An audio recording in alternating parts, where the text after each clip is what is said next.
Alright everybody, so I'm just here at Leeds Hospital for my son to have his fusion done, and just popped out to get a quick coffee. And following the video this morning that I uploaded just before I made the travel down from Newcastle to Leeds, I did a quick video, which is why I recorded the road just before I get into the car, to let you know that the Daily Mail are reporting that Conor Benn has failed another PED test, but this was early on in the year, as per their sources, for whatever that means.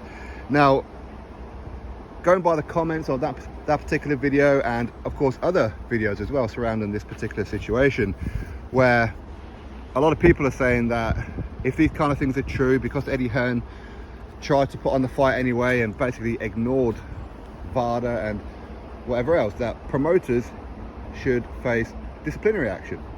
Now, I'm sure some promoters already have, but I don't recall anybody, sorry, it's been noisy. I don't recall promoters facing any kind of disciplinary action for anything really.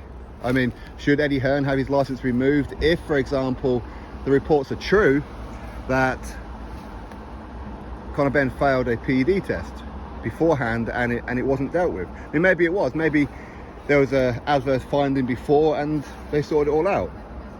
Because the reality is, the truth is that you and I, we're not really supposed to know anything about anything until it's resolved in a guilty case.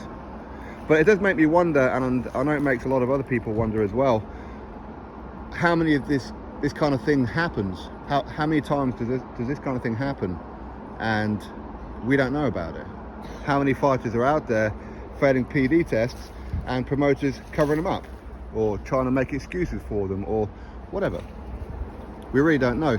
But should Eddie Hearn face some kind of disciplinary action? According to a lot of you, he should. There again, should members of his team be reprimanded? Should members of anybody's team? Again, this isn't just about Conor Benn, this is about fighters in general. I mean, what's the point in having VADA testing or UCAD testing or USADA or any kind of testing if nothing's being done about it? What's the point of it? Again, we don't know if the Daily Mail is correct that Conor Benn has failed a previous PED test and they kind of hid it, or we don't know the result of it, if it was true. And again, we don't know if Conor Benn is 100% guilty of this latest allegation. We don't know any of that, okay? So I'm not going to jump the gun. But if it turns out that he has, and other fighters have as well, yeah, I think promoters should face some kind of disciplinary action. They should.